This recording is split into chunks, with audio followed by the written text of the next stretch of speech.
Bilan li l-wirt storiku ta' pajjiżna jkun aktar aċċessibbli, il-Gvern iddeċieda li kull xahar ikun hemm ġurnata li fiha żewġ siti storiċi jiftħu l-bibien tagħhom għall-pubbliku mingħajr ħlas. Fil-festa pubblika li jmiss, fid-dsatax ta' Marzu, iż-żewġ siti miftuħa b'xejn se jkunu d-Domus Romana u l-Katakombi fir-Rabat u l-Konkatidral ta' San Ġwann fil-Belt Valletta. B'dan tal-aħħar se joffri opportunità unika lil kull min iżuru, hekk kif għall-ewwel darba wara restawr estensiv se jkun hemm aċċess għall-gallarija.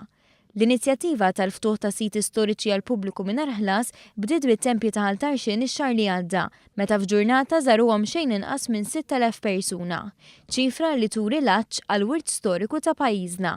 Il-Ministru tal-Kultura u Imbonniċi tkellem dwar dak li se jkun qed jiġri fil-festa pubblika ta' San Giuseppe.